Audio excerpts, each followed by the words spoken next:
Assalamualaikum warahmatullahi wabarakatuh. Kami Waalaikumsalam. ini akan mempresentasikan hasil dari telaah jurnal yang telah kami telaah. Anggota kelompok kami terdiri dari Wisnu Alkuarismi, saya sendiri Roy Tegar, dan Fikri Aritria Putra. Baiklah, tidak perlu berlama-lama, mari kita mulai presentasinya. Yang akan dibacakan oleh saya sendiri. Untuk yang pertama, soalnya yaitu tulislah survei dengan cara screening meliputi judul jurnal, subjudul, subjudul, istilah teknis, kata kunci, dan lainnya yang Anda anggap penting. Di sini kami mengambil 5 jurnal, yaitu judul yang pertama, implementasi penguatan pendidikan karakter di SMK Muhammadiyah Merto Yudan. Yang kedua, implementasi program penguatan pendidikan karakter atau PPK melalui kegiatan 5S di sekolah dasar.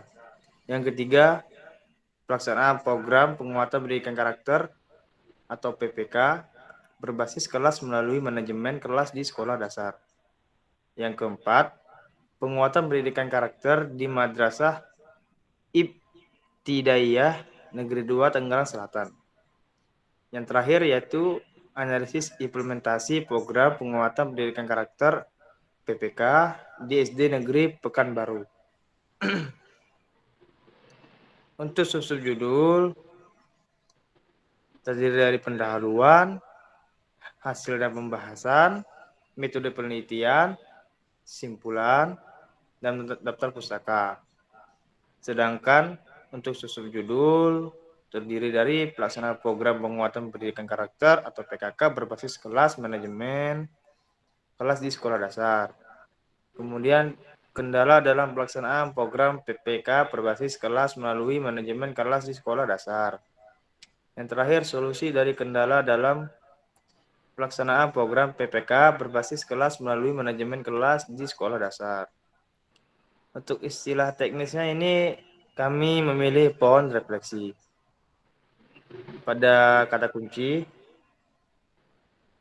terdiri dari implementasi, penerapan, karakter, penguatan pendidikan karakter, dan PPK.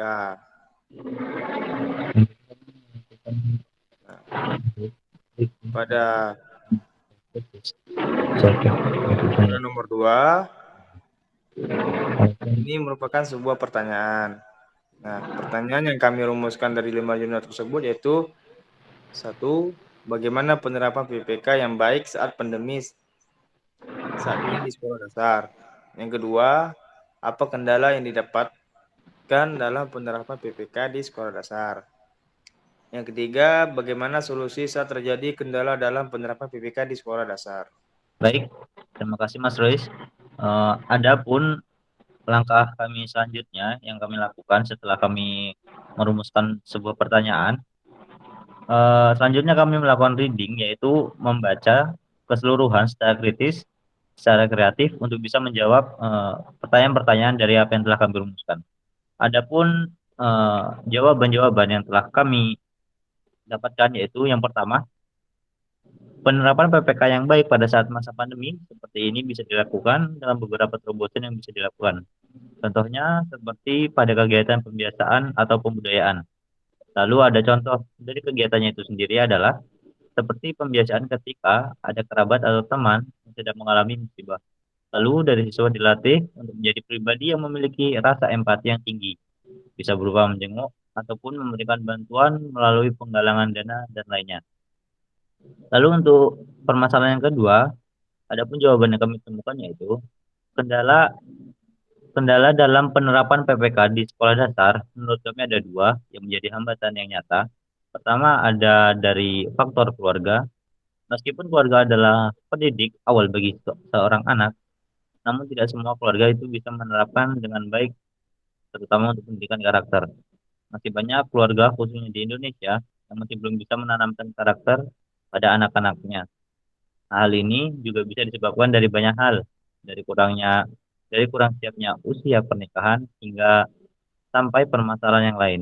Dan yang kedua, menurut kami adalah faktor lingkungan.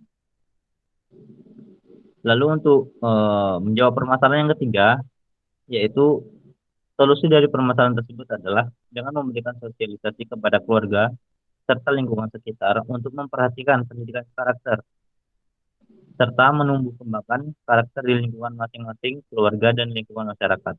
Sosialisasi ini bisa dilakukan dengan cara dengan wali murid dan aparat desa. Baik, selanjutnya yang kami lakukan yaitu RCT recite, yaitu untuk menceritakan kembali hasil bacaan yang telah dikuasai terhadap tema yang dikaji dalam jurnal tersebut. Nah,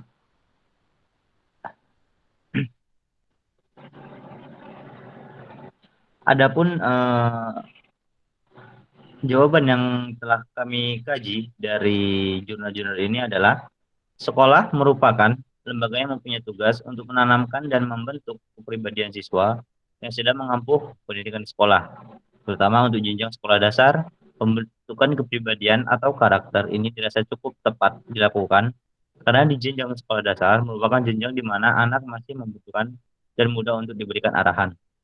Pendidikan karakter atau kepribadian di sekolah bisa dilakukan dengan berbagai cara. Yang pertama, penguatan karakter bisa dilakukan melalui kegiatan ekstrakurikuler pada proses pembelajaran dan kegiatan pembiasaan atau pembudayaan. Di dalam kegiatan ekstrakurikuler, siswa bisa dilatih untuk memiliki kepribadian yang aktif, dekatan dan produktif.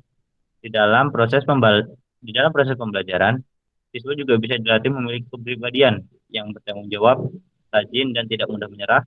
Sedangkan dalam pembiasaan bisa dilatih siswa untuk memiliki kepribadian yang lain seperti sikap religius. Saya kembalikan ke Mas Roy. Terima kasih kepada Mas Wisnu yang telah mempresentasikan hasil pada nomor 3 dan 4. Kemudian selanjutnya akan dibacakan oleh Mas Fikri.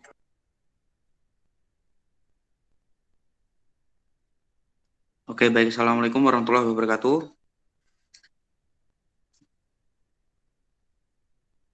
Saya lanjutkan. Yang kelima, selanjutnya melakukan review, yaitu dengan cara meninjau ulang bahan bacaan. Kemudian identifikasi bagaimana yang sudah Anda pahami dan bagian mana yang belum Anda pahami. Yaitu ada beberapa jawaban. Pertama, pelaksanaan program penguatan pendidikan karakter yang sudah saya pahami adalah pelaksanaan program penguatan pendidikan karakter atau PPK berbasis kelas melalui manajemen di SD. Baik di kelas rendah dan kelas tinggi dilakukan melalui 3 kegiatan. Kegiatan tersebut yaitu kesepakatan kelas, kontrol kelas, dan penaraan ruang kelas. Ketiga kegiatan ini saling berhubungan satu sama lain. Harapannya dapat membantu peserta didik dapat mencapai tujuan pembelajaran yang mengembangkan karakter dengan baik. Yang kedua, yang belum saya pahami adalah kesepakatan kelas, kontrol kelas, dan penaraan ruang kelas dengan sehubungan pelaksanaannya PPK. Yang keenam, merekam hasil bacaan. Pada bagian ini Anda dipinta melakukan 2 kegiatan. Yang pertama, membuat ringkasan dalam bentuk deskripsi yang menggambarkan keseluruhan isi buku atau jurnal yang Anda baca dengan menggunakan kata-kata Anda sendiri berdasarkan pemahaman Anda. Tulis di dalam komentar. Yakni jawabannya dengan tahap perencanaan pendidikan karakter atau PPK, kegiatan ini mampu meningkatkan potensi belajar siswa baik secara kognitif maupun efektif, berupa karakter kemandirian, integritas, dan saling menghargai satu sama lain. Kendala dari kegiatan tersebut yaitu adanya perbedaan antara pendapat, ruang kelas, dan situasi di dalam kelas yang amat sangat sempit dan di dalam ruangan tersebut lebih terbatas. Solusinya adalah dengan mengadakan musyawarah antar kepala sekolah dan para guru untuk meningkatkan kembali peserta didik dan meminimalisir sarana prasarana yang ada pada dalam kelas, dengan catatan tidak mengurangi makna dan fungsi pada sarana prasarana tersebut. Gambaran peta konsep tersebut. Tujuannya, satu,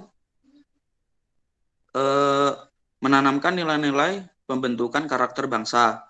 Yang kedua, membangun jaringan. Saya ulangi. Yang kedua, membangun jaringan penilaian pelibatan masyarakat sebagai sumber-sumber belajar di SD. Yang ketiga, mengembangkan platform pendidikan nasionalisme. Penerapan PPK. 1. Pelaksanaan PPK di sekolah dasar. Yang kedua, solusi dari kendala dalam penerapan PPK. Yang ketiga, kendala dalam penerapan PPK.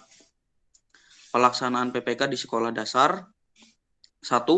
Kesepakatan kelas. 2. Kontrol kelas. 3. Penaraan ruang kelas. Yang kedua, solusi dari kendala dalam penerapan PPK. Melakukan rapat dengan wali murid atau musyawarah dengan para siswa. Yang ketiga, kendala dalam penerapan PPK. 1. Adanya perbedaan pendapat. Yang kedua, masih banyak siswa yang melanggar kesepakatan sekolah. Yang ketiga, ruang kelas yang sangat kecil. Cukup sekian, saya kembalikan kepada Mas Rohis. Ya, terima kasih kepada Mas Fikri yang telah selesai membacakan untuk nomor 5 dan 6. Demikian pertanyaan kami, kurang lebihnya kami mohon maaf. Silakan diberi kritik maupun saran. Dan saya akhiri, wassalamualaikum warahmatullahi wabarakatuh. Waalaikumsalam warahmatullahi wabarakatuh.